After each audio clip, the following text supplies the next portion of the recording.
So a few words about why this webinar. So Pete, Tulia, and I, we're doing webinars every month as a way like to invite people to discover more about the practice. And for this one, I thought what would be interesting to share about radical honesty when it comes to like what we're doing outside of the training. So I myself have been participating in several trainings, also with Pete and Tulia. And often I'm amazed with like how it's easy to work into training, and also like in intimate relationships, very easy to like do most of the exercises.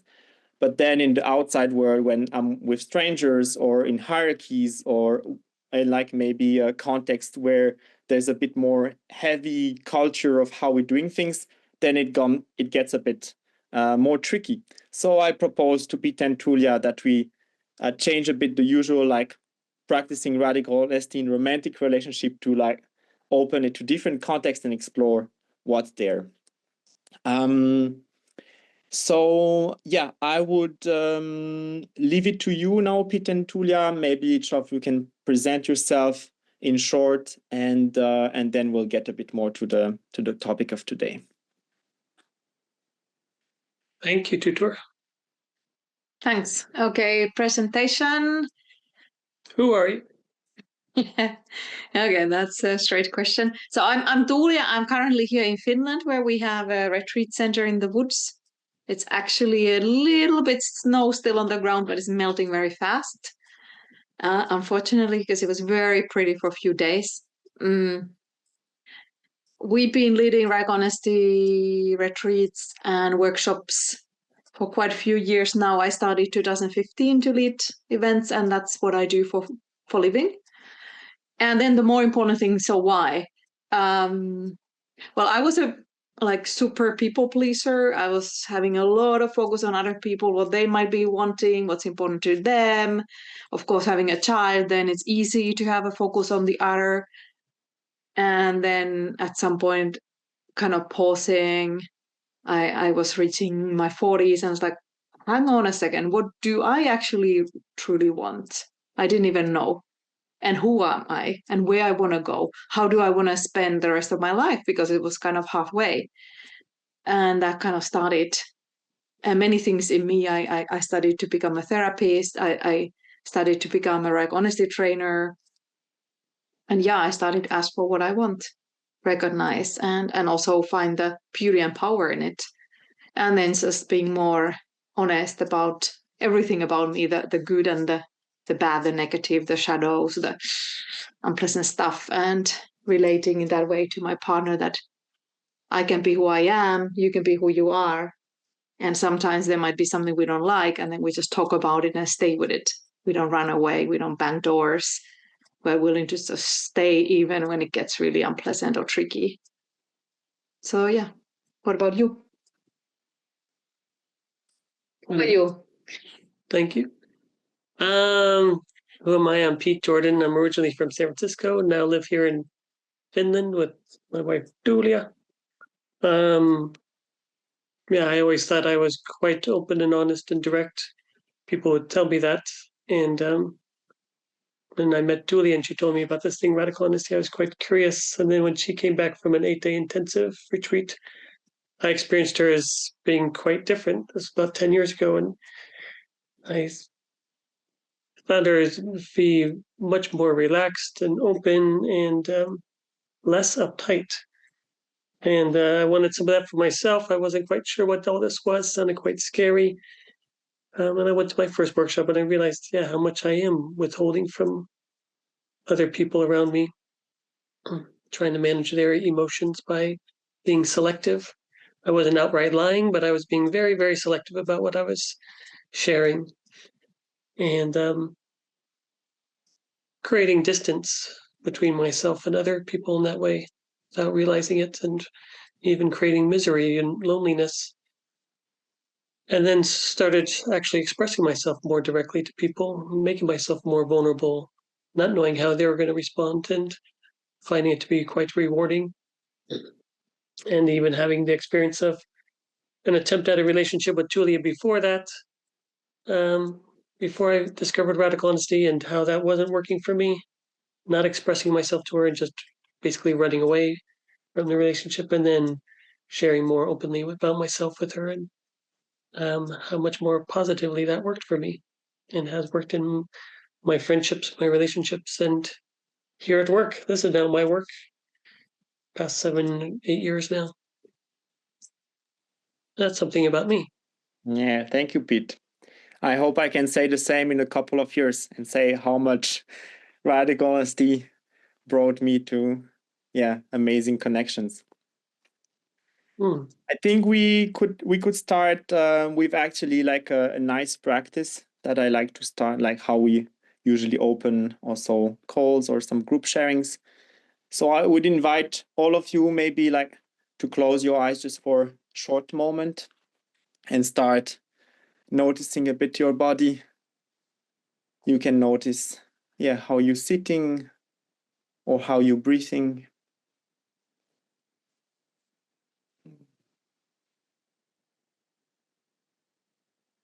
Yeah, and notice if there's like some tension somewhere or if you're relaxed.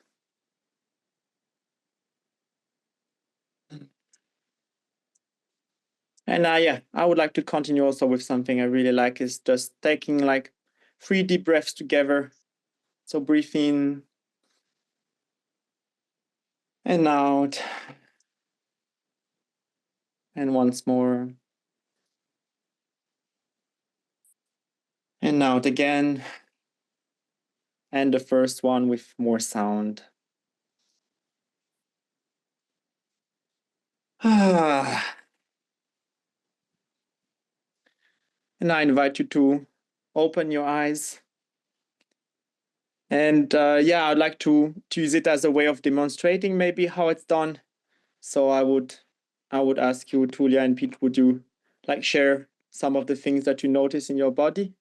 And then in the meantime, while you maybe still can hear Pete and Tulia, I would invite any one of you who want to share in the chat. Maybe you can share a bit what's happening in your body. And maybe after that also one person could try mic on. How are you doing, Pete and Tulia? At the moment, I notice some tension in my upper back, like around my shoulder blades. I just realized, my stomach is relaxing, like expanding. I feel some movement in my chest. I feel warmth in my hands against the coffee cup. Those are some of the things I notice right now. What about you?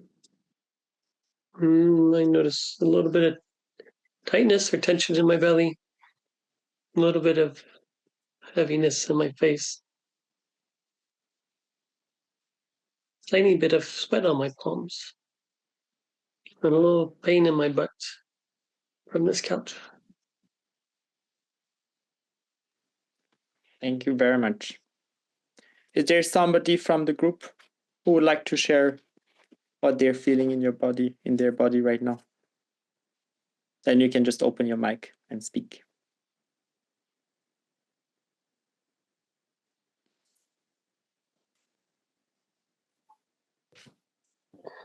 I felt some.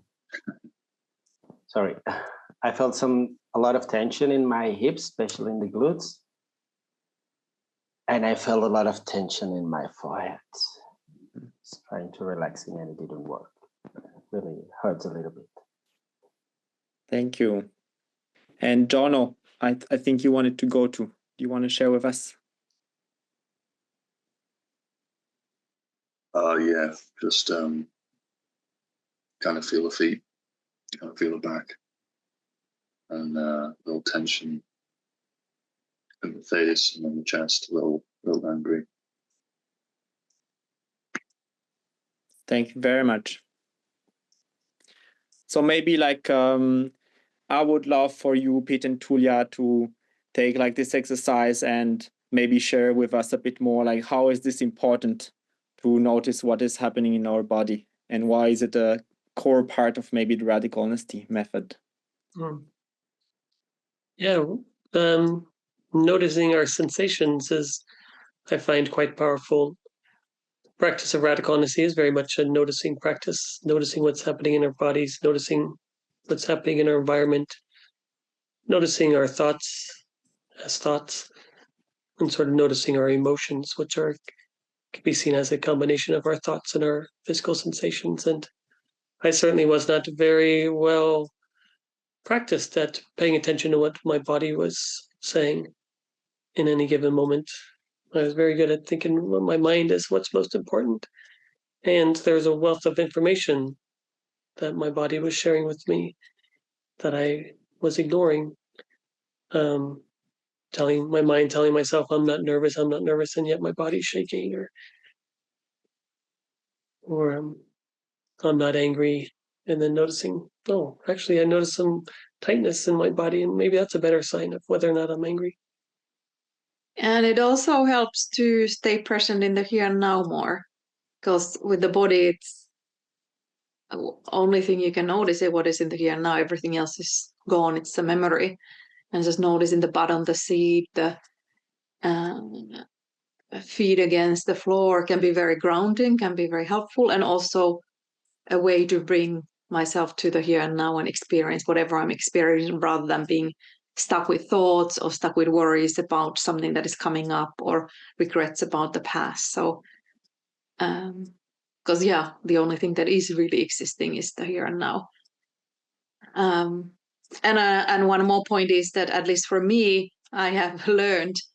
I used to be like 95% of the time here, even 98. And then I started to notice my body, and I learned, oh, a lot happens in my stomach. So when I'm scared, I'm nervous, I'm unsure, insecure, something, my stomach is tight or movement or something. And it's like, this is my personal indicator of, okay, something is up. Even if my head tries to minimize it, something is happening in me, and it's useful to explore. What is that? Yeah. Thank you very much. I would like to introduce maybe like one tool that I think is, you mentioned a lot of times, Pete and Tulia, is like the 5-minute sharing. And I think it connects well with like noticing the body, because I think the sharing starts with that. So could you share a bit like more how this practice can be used, not only as like I'm checking my own body, but also how does it work with sharing it to other people? Yeah, I think one of the very simple and powerful ways of showing myself to the other, staying connected to the other and myself, is to do this so-called 5-minute sharing. So it's basically, I have 5 minutes to share whatever's alive for me, and the other one is listening, witnessing, noticing what happens in them, while not interrupting, asking questions, offering advice, giving opinions. So being in that way with other people, and this especially works in the romantic relationships with friends and family context, and could be very powerful at work as a practice. Yeah, then I'm just relaxing to this contact, first staying in eye contact. I'm checking in what's arising in me, what's happening in my body, and then I start sharing. Yeah. Quite powerful for me to do when I have, for example, your dedicated time for 5 minutes, which then I don't find myself rushing through trying to keep your attention before you start speaking. And then when you're speaking, I'm just thinking, where's the opening for me to start speaking? Some sort of tennis match. That's fine too. It works for me at times, and yet I don't always feel heard when I say something and then you immediately, or someone else ping pongs back something else at me.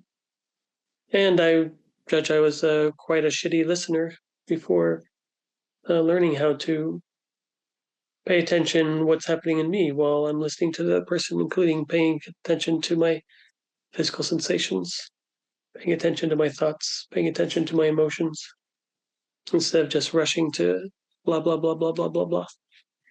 And we all have this deep desire to be seen and heard. And this 5-minute sharing helps fulfilling that desire. And then it helps with the skill of listening and presence. because like Pete said, many of us don't have so much practice and skills, and many of us have never been taught at childhood home or at school to how it is to just actively listen to the other and kind of relax into the listening mode. I don't need to fix this. I'm just here to witness and learn more about the other, what's alive for them. Yeah, practice of radical honesty can be very much about expressing oneself, expressing one's thoughts, words, emotions, whatever.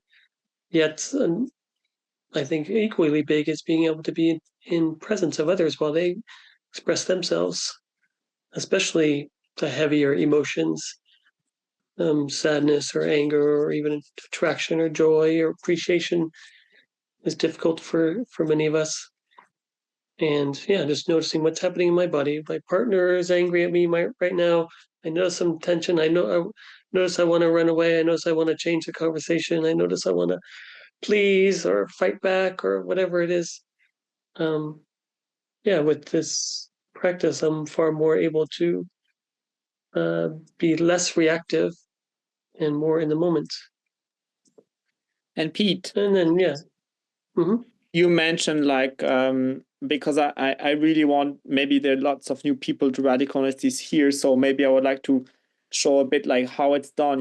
You were saying that radical honesty is also like practice to learn how to express maybe some heavy emotions like anger, sadness, whatever, or appreciation. And maybe without going to like super heavy stuff right now, I would like to ask you if you could demonstrate a bit something with Tulia right now, so maybe people have a bit more vision how the practice looks like, aside from the noticing the body we already saw. Yeah, we could do that.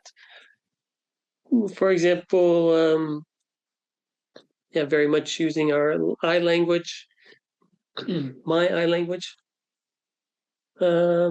sharing appreciation. I appreciate you for emptying the outhouse shit buckets today. I appreciate you for how you looked when I saw you this morning outside. I appreciate you for changing from your red sweatshirt into this just before the webinar after I mentioned it. I appreciate you for working on the woodshed. I appreciate you for creating a plan for dinner after the webinar. I appreciate you for how often you wanna share your stuff with me. I appreciate you for playing dice games with me during breakfast this morning. You want more to tour? There is more to go. I think we already lost you. You can just keep going for the whole webinar. It's actually amazing to watch. Yeah, and I see you're doing it ping pong like that, and I also want to share with other people that maybe doesn't necessarily have to be the case that you have to answer appreciation or something like that. It's just like being very direct with like, I appreciate you for something like that. And like maybe to frame it into the bigger picture for those of you who can like don't have any practice, I think in a radical honesty training, we are training just the ways of expressing those things. So we have like exercises where we share appreciation to others and look for also the more vulnerable stuff, I imagine. And it's also like, I think one of the key aspect of the practice for me, maybe we can speak more about that later, but like is really accessing vulnerability and what is most alive for me. And then we train on how to express that in practice. Yeah. And I think right now, I want to give a little tip as well. So this is one way to do it. And one thing that has been very powerful for me is to learn to ask, hey, could you share with me right now 3 things you like about me? And that is quite a vulnerable place and is so great and powerful to actually dare to ask and then receive it. Of course, the other one might say, I'm not really feeling it, but most times I get a yes. And I have learned to be in the place where I can totally enjoy it, even if I initiated and I asked. And I highly recommend that. Amazing. And I think I really realize how it's powerful also to be asking just for things that we really want, even though maybe it's not what I'm used to, or it's not so common to do that. And maybe I will face a no, and then that's another topic, but I think it's really nice. Yeah. I would like that we continue a bit more with like the topic of like, how does it work when we're in different contexts? So can we ask for appreciation at work? Will it work or not? And just maybe like, yeah, time-wise, I think it's good that we go until for another 15 minutes or something like that. So exploring a bit like all of these different contexts, and then we'll move to the questions and answers. So if any of you already have some questions, you can write them down, and then in the Q&A, I will invite you to speak up. So save it for this time. So I would just start with like a very general question for you, Pete and Tulia. What are for you the differences between maybe like, let's say, the romantic, the work, and the family context? And maybe we could like dive into each of them specifically, like what are their challenges, what works best or not. And I would leave it up to you if you want to start somewhere. Yeah, the work context is, of course, a little bit more distinct to others because there is a deal that we make for giving our time and skills and effort against some money. So there is kind of set of rules often that comes with that, and then set of hierarchy or power structure.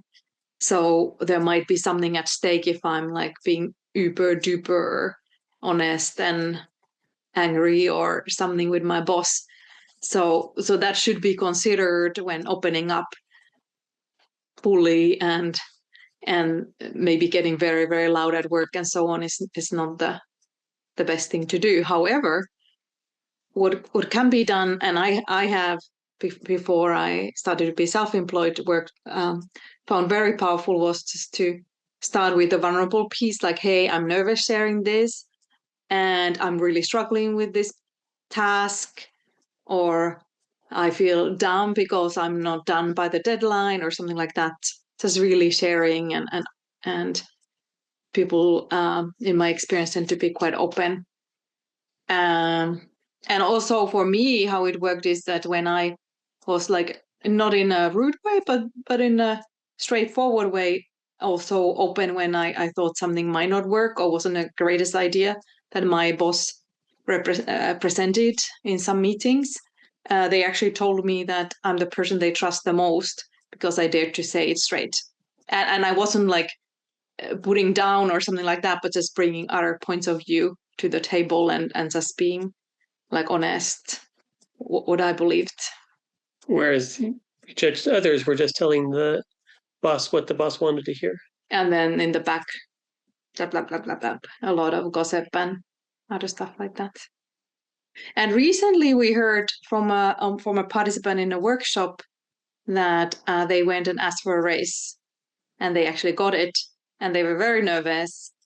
And then the boss said that, well, it was good that you spoke up for yourself, because you need to speak up for yourself, otherwise you're just not going to get it. And they say that it was because of like honesty that they had learned this, asking for what you want and daring to go for it. And I was so happy to hear this. It was super cool. And I have heard it a few other times where people went to ask for a raise, and sometimes they didn't get it, but they did get like appreciations and acknowledgement, and that can be also just a big win. Sometimes they didn't get a raise, and then they considered what they wanted to do, stay at that job or do something else. Yeah, that too. So that's about work. And you said to Tur, can one ask for appreciation at work? I think totally. Somebody said about a work review where they received kind of critical points, and then they said, so is there something positive that I did as well? And that was really important for them to put out there and then hear something back. And Tulia, I want to mention, because like you said this thing about asking for raise, kind of asking for what we want. And I wanna kind of share that for me, like a big part of the radical honesty practice, as you say, is about, let's say, killing or working with the people pleaser part we all have inside ourselves. But what I find challenging in the work context is that I imagine I want to please my boss. It's even more pressurizing because there's this sense of hierarchy. And then what if I'm not pleasing them, or what is something like that? So I think it's I found it personally tricky to be direct and honest given the circumstances, and still I think it's really nice indeed that I can stay myself and ask for things I really want, and maybe then I still complies with the rules, or I find a way. But yeah, somehow it seems challenging for me. Yeah. Yeah, I think workplaces are different, and you might need to take care of yourself. And in some workplaces, it's just not really possible or appropriate to speak up. And yeah, you don't want to like get into trouble or fired or something for being yourself or speaking up. I mean, if that is the case, that is not amazing workplace, I would say. And of course, there are differences, and sometimes we don't have so much of a choice. One thing that I implemented when I was managing a small team, we had these weekly meetings, and then everybody was sharing like one good thing or something positive. And then one day somebody was like, and then I said, hey, you can share one positive and then one challenge or one negative thing. And it can be about work or your life or whatever. And that did change quite a lot of the atmosphere, where people felt more free to just share whatever was alive for them, and not only like up and happy when somebody's like feeling shitty, didn't sleep well, is frustrated with the work task, is fighting with their spouse, or their father died, or they divorced or broke up with a partner, or have a fight with a friend. I mean, we all have this, so work is not separate from rest of life, and being able to have that, I think it's really cool. And I have worked a few times with teams, and how I normally do in the sharing rounds is that the bosses go first. So it's not like you ask the team to do something you're not willing to do, and the bosses need to show openness and vulnerability, and only after that the other people are kind of invited to do that. Yeah. I think it's nice also when it's not only like the radical honesty practice is like I own my stuff, but we also have a bit of sense we're holding that collectively. I think it's very supportive. Yeah. And maybe it reminded me when you shared about the stories you've heard of that when we had a training last time in March, there was this person who shared that after the training, he went to his boss and he said, can I have a honest talk with you? And he said it was the best talk he ever had with his boss, that the boss was always like kind of avoiding the talk, or like keeping it very short, 20 minutes something. And then they sat together for 2 hours and just talked about stuff. And I imagine how precious it is for both of them that they can have a space in which they agree that they just can share whatever is most alive for us. And that work is not only like, oh, we're work and then we live the rest at home or something like that, but it's very important somehow for me. And Pete, I would love to ask you if you would be willing to share more about maybe like some of the other context, for instance, like the family context, and how it would be different from the work or the romantic areas. Mm-hmm. Well, the family relationships, maybe not so much, we'll leave the non-romantic family for now. Family relationships, sharing with our parents, sharing with our children, sharing with our siblings, etc. Yeah, I think it's quite powerful. One common theme that we see in the workshops is so many of the struggles or issues that many of us face kind of date back to our childhoods, particularly to our parents, and projecting our parents onto others, or issues that we haven't really resolved so well with our parents.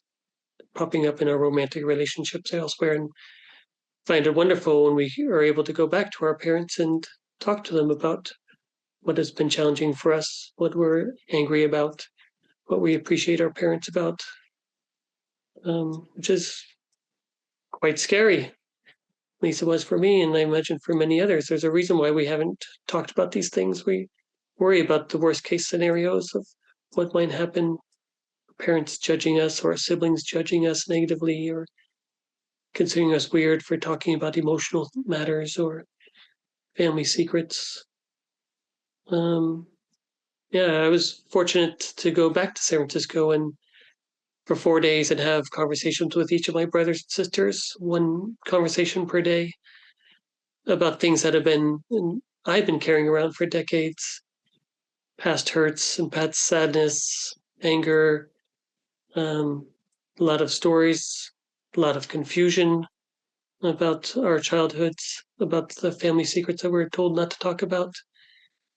And seeing how, as an adult, well into adulthood, these are things were still troubling me, and power of sitting down with each of them and talking about physical abuse from our parents, about stories that I had never talked to them about. And it was amazing that with each sibling, I had a completely different experience and heard different stories about different things, and making myself vulnerable to them was quite unexpectedly, because we don't come from a family where we express our emotions much, yet my siblings ended up opening up to me and telling me things. I thought it was going to be me talking, and yet once I started talking, sharing in a new and different way in these vulnerable ways, I didn't know how they were going to react, and they each took the ball and ran with it and started sharing about the things I didn't know about them. And it's very different than sharing with my friends or my romantic partner at work.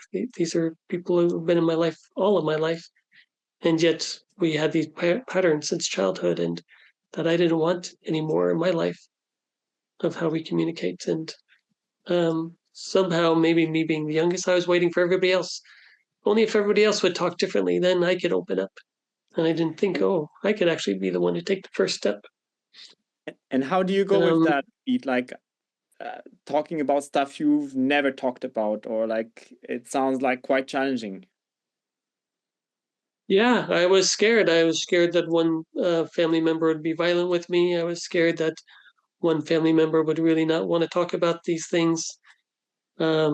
And yet the result was, fortunately for me, quite different than how in practice did you achieve that? Sorry, I wanted to ask maybe more like how do you go to a person and talk about something you've not talked about for years? Yeah, in this case or in other cases for me, saying I noticed there's been some things that have been on my mind about from the past that I want to talk about. I want to share with you about that. I'm hoping that you'll listen to me, and I want this to be a conversation. I'm willing to listen to anything you want to share with me as well. I am angry about some things, and it's not that I want to blame you or that I want you to feel bad or feel wrong. It's more that I want to share these things to get over them, to let them go, to get to a place of forgiveness, to not have these things between us anymore, actually to deepen our connection. And most times people have taken that invitation quite well. It's scary for them as well. They don't know what the hell I'm planning or what I'm getting into, and I try to let them know that ultimately it's about getting to a deeper place of connection. And it is really about a dialogue, like, hey, I want to share something and I'm willing to listen to you, whatever you want to say. And if you don't want to say much, that's all right too.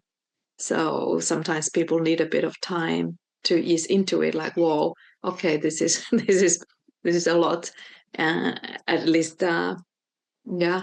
with my best friend in the first talk, she didn't want to or didn't find a way to open up, and then some weeks later she said, I want to talk, and then things came up. So that was all right too, and very cool. So many times it's also a series of conversations. And for me, talking with my dad was the scariest thing I have done ever in my life, to really share stuff from my childhood, what I was sad and angry about, and how I found him very demanding and strict and scary, and how I did a lot to please him. And I didn't want to keep that with me anymore. I wanted to let that go. And there's one thing about the family context is that a lot of this stuff might have been on our minds for quite a while, years or even decades, which is different than maybe in the romantic relationship or in the work setting. So cleaning that stuff up can take a while, can take a series of conversations. And it is can be super scary. And there's no guarantee how it turns out. However, my experience is that when I'm vulnerable, like, hey, I'm scared to talk to you, I worry you won't like what I'm going to say, I worry you're not open to hearing me, I worry you will judge me for some of the things, then often the other one is like, oh, you can tell me. So there's actually this vulnerability meeting some vulnerability and openness versus you did this and you did that. And then, of course, separating facts from my stories of the facts, very important. So not kind of going ahead and blaming somebody for things that I'm interpreting, but rather what actually happened. And then I might later share my story about it, but being very clear, this is what happened and this is how I felt about it. So kind of the emotional language is different than the factual language. Yeah. I think it's nice, Tulia, that you bring this. Maybe it's a good moment to bit like summarize for those of you who maybe are new again to radical honesty, that like one of the key aspects is definitely accessing vulnerability in like sharing and also, I guess, receiving. And earlier, like you said, it's also, for instance, the practice is like speaking with the I language. I'm worried that I feel hurt with something. So it's a lot about speaking about myself, opening also to the body sensations, what we were practicing at the very beginning, like, oh, I feel tension in my chest, I feel heavy. And that's always a guide for like saying, oh, there's something happening for me. And it's also very vulnerable in a way already to start something with that. And also the asking for what you want. I think we spoke about that in the work context, but it applies to like all of the different contexts, and it can be asking for raise, but also asking for appreciation, stuff, and anything really. And maybe also facing a no is part of the thing. And then we also covered this thing about sharing appreciation, which can be, I guess, used. We saw it like in the couple demo, like I appreciate you for something, but it also, like as you said, Tulia, it can be applied in other contexts as well. And I think like right now we don't have so much time left for speaking about like more tools and more exercises. So maybe for that, at the end of the webinar, we'll share like where you can also see that more and experience a bit more. I think what we are leaving a bit on the side here is like how we deal with anger or sadness or heavy emotions. And I think this could be like a topic for another webinar. And also, like, I think one of the questions we didn't rest so much, maybe it will come into Q&As, like, is telling some white lies okay, omitting some stuff? And I think it always depends on the situation and what the person wants or not. I want to say one sentence about that. Yeah. So it's not for me like a moral thing or right and wrong. I think the main thing is that you notice what is actually true for you, what is real, and then you might make a conscious choice sometimes not to share something. And I think it's very different than kind of just having this autopilot of giving niceties and not sharing what's truly going on for you. So when things come out of a conscious choice, this is not the right time, this is not the right context, I don't feel safe, then you just don't go there. And you might even say white lies, like somebody asking how you're doing, and it's the boss of your boss and you don't really know them and you don't feel safe, too open and safe. Yeah, I'm doing fine. What about you? And I think that's totally cool. So right now, I would invite, actually, just before we move on to the question, I would love maybe that we have a little poll in the chat after talking about all of these different contexts. What for you is the most difficult context to be honest? And maybe we can like have you sharing little stories. Is it my work, my family, my romantic partnership, whatever? And why this is happening, I would leave the floor to any of you just to ask questions. I would love you to have like very straightforward, concise questions because we don't have a lot of time for that. So the shorter, the more specific, the better. So yeah, it's time for you right now. Do any of you have questions? And then you just open your mic and just share with us.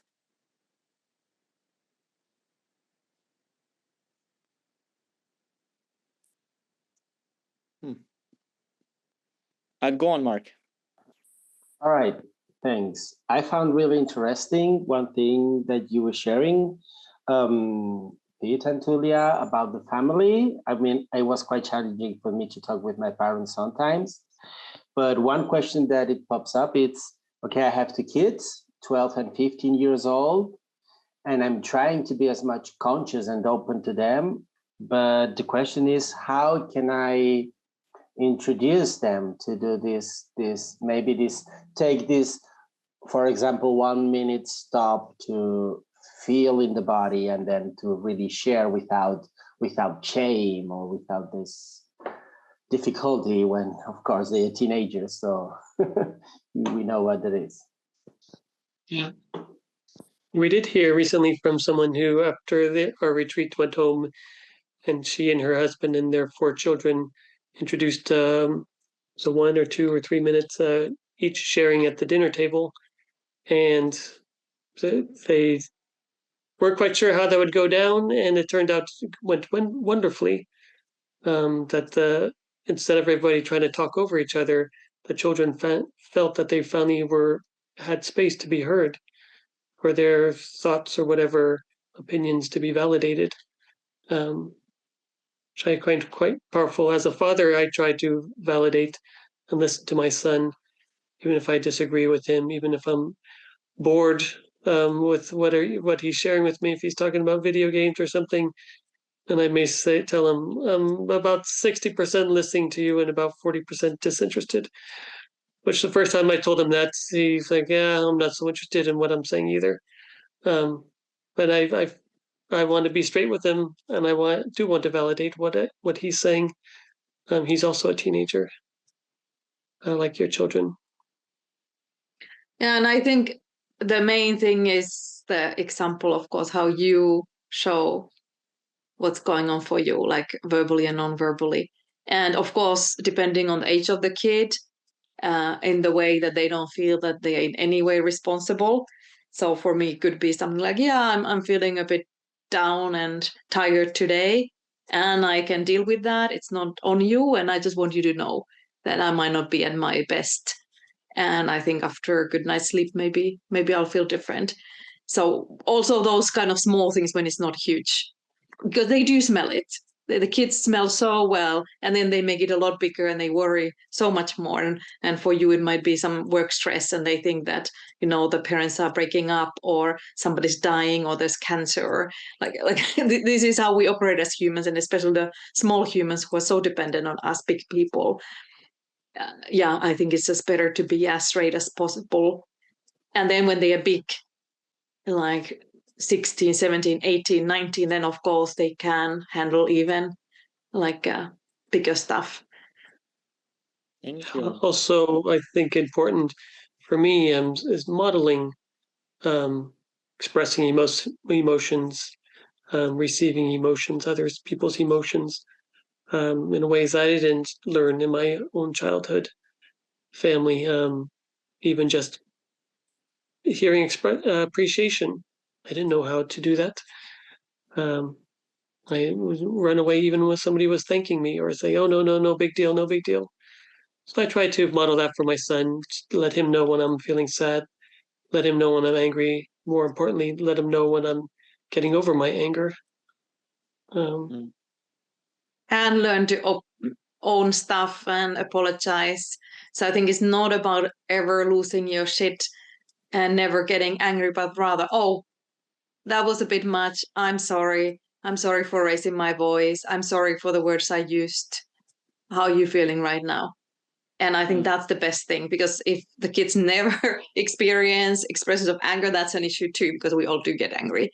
So it's good for them to see it, and then us kind of also talking about it and having space where it can be talked about. And if they got a little scared, okay, let's hear it. Oh, I'm hearing you got scared. I'm sorry about that. That was not what I was meaning to do. And I own it up that I was a bit loud. I didn't like what you did, and yeah, that was a bit much for me.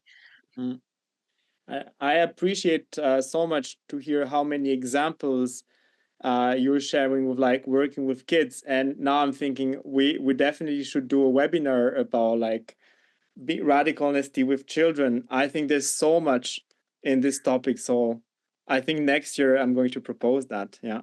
Yeah, I was laughing because like if I think of one thing I would have loved to do different is to start very early on with my son, and I didn't have the skills and tools then.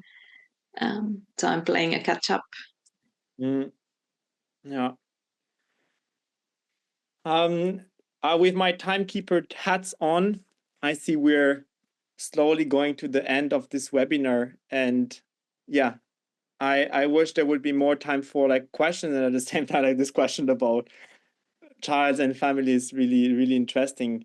So I think I'm just going to close it here so that we have like those 10 minutes just for closing the webinar. And then I'm really curious if any of you have more questions, that maybe you send them over email, or you contact Pete and Tulia, or even like attend some of the workshop. I think like this is also what we want to talk about right now. And I just want to leave space for that it could also be like some more exchanges, maybe via email, or you can write to me after the webinar. And another point is that, of course, you can request topics for future webinars, and I write a newsletter every week. So if there's some interesting topic, I might take that up and try to explore that in an upcoming newsletter. Yeah, that's very nice. Yeah, I would love to propose some topics maybe. Thank you so much, Pete and Tulia, for sharing about like these radical honesty tools in those many contexts. I found it really interesting, and I'm not so familiar with all of these contexts, and I think for me at least the family one sounds very challenging. So I hope one day again I can be like you and say how much I've been honest with people in my family I haven't opened to.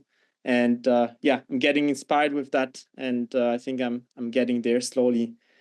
And I also want to share with all of you that this is just meant to be an introduction webinar, and as much as we wanted to like share some of the practices or what you can do, radical honesty has a lot of parts, which are again all comes down to like being vulnerable, noticing more from the body, and learning how to share what is, I guess, most present to us. And I fear now I'm forgetting things, but I would say like that's the essence, and there's just a lot of discover. And I have myself been practicing with like 3 different trainings, and the one with Tulia and Pete, it was last March, and 8 days.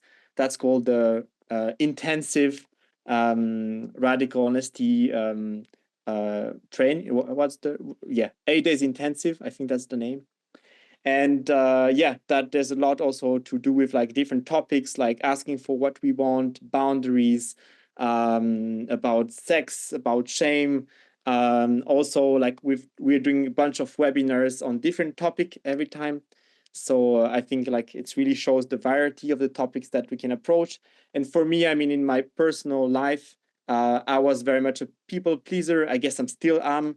And this really allowed me to notice more and more what is mine, owning my stuff, and yeah, paying more and more attention to what I want, when I want to please people or not, and just connect on a deeper level to my needs, to my wishes, and create just a lot more relaxation for myself. because I don't have to pretend, I don't have to be different. I can just be myself and work with that. So I'm very grateful that I could learn that also with you, Pete and Tulia, and facilitate the webinars, because every webinar I learn a lot and gets me to reflect also about my own life. And before we close, I would love to maybe ask you, Pete or Tulia, to share a bit more like how people can reach out to you. What else do you offer aside from these webinars, and what could people take from that? For like online practices, we have Honesty Europe Facebook group. So that's a group where everybody can join, and we have, for example, weekly questions where you can kind of contemplate on different topics and share. And then another online thing beside the webinars every month is something that already starts tomorrow, which is an online course about boundaries. So it's led by myself and Kasa Mitschke, another Right Honesty trainer. And it's a meeting every Wednesday for 2.5 hours. And then there is some reflections and body group work. And I'm very excited about the concept. So every week you can work on different angles from the boundaries, like how do you make it difficult to say no? How do you make it difficult to ask for what do you want? How do you recognize your boundaries, or what to do when you didn't recognize them, and how to learn to be more in tune, and so on. Maybe we can have the link, or maybe you already did, Tutur.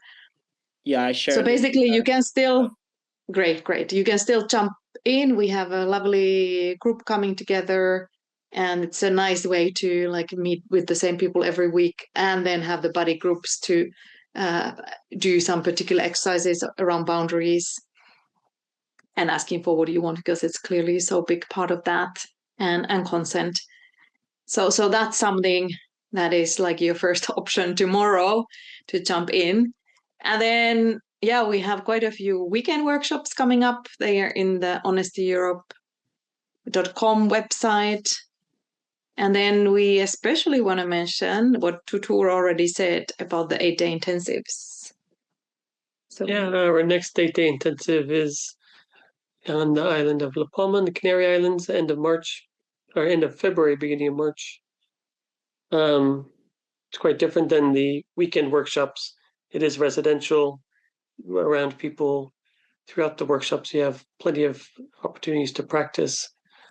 Workshop sessions, morning, evening, morning, afternoon, evenings.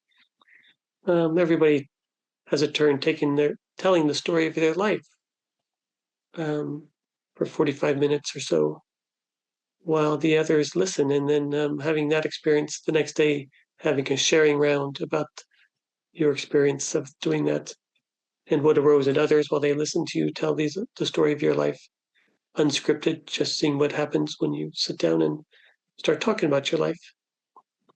And we have a number of other exercises there at the 8-day intensive. yeah, I look to you to see it, hoping that you'll start speaking. yeah, and the reason why we are so super keen on this 8-day intensive is that because we are together 9 calendar days, it's a very special connection that you can create during that length of time, plus that level of openness and sharing. Of course, you might feel scared. You might feel at times like, oh, I don't belong, or I don't know everybody yet. But during those days, you do start to get to know people intimately and really connect in a very deep level. And also the level of like care and willingness to witness and be present, and I would say even love, is amazing. That's like the most touching thing for me. That somebody puts out something that is shameful and difficult and feeling all insecure, and then others are just witnessing with care, and it's like, yeah, you're welcome as you are, and what you want to share is welcome, and kind of being able to little by little make it less of a huge deal. We all fuck up, we all make mistakes, we all have these unpleasant sides, and when we share it, it kind of takes some of the load off, and the shame becomes a bit less. Because I tend to say that the shame breeds in shadows, and whatever we bring to light actually has a less of a power and weight on us. And oftentimes people have similar experiences. I share something and then somebody else has something similar, and it's like, whoa, I'm not alone with this. I thought I was about the only person in the universe who has these thoughts or who have done this and that. Yeah. Sharing about these very parts of ourselves that we keep hidden behind our masks or whatever, or facades, that thinking people would judge us negatively or reject us or abandon us or think not well of us. Actually, when we tend to actually share those things, people actually see us and actually can connect to us more deeply. Not always, and yet having this experience in the workshop setting, building that muscle of what happens when we actually show ourselves to others. So when we go back to our friends or family or workmates, colleagues, feeling a bit more strengthened to share ourselves in other contexts.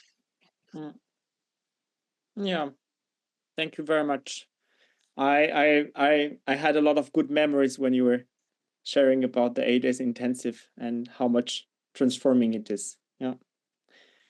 And I want to close a bit this whole webinar, also mentioning that now in the chat you also have the links, so you can just click in there, reach out to Pete and Tulia or to me. I will also send a follow-up email with the recording of the webinar, so you can watch it again or just ask more questions. And the next webinar is happening on the first Tuesday of December, so it's the 3rd. And it's going to be on the topic of joy. And it's very nice because I don't even know what exactly we're going to address there, but I'm so happy we're doing this on the topic of joy. And I think You're experiencing joy already. Just thinking. Yes. Yeah, I'm enjoying How to already. increase joy is by talking about joy. And it's going to be with Tulia and also a person that's very dear to me. She's a process work trainer and also a blind person who showed me a lot about facilitation and presence and joy. And she's called Jenny Carraro. She's also like leading Eco Village in Spain. So I'm looking forward to also looking at the connection from her work and radical honesty on this amazing topic. So Yeah, that's I'm it so for me. looking forward to it. I think it's so cool. Yeah. Joy. And we are talking about for January creativity, and that's also very exciting. Amazing. Thank you, Pete. Thank you, Tula. Thank you, everyone, for joining in. I'm looking forward to hearing more from you or seeing you in the next webinars. Have a great evening. Yes. Thanks, everyone, for joining. Thank you. Thanks Good for being night. here.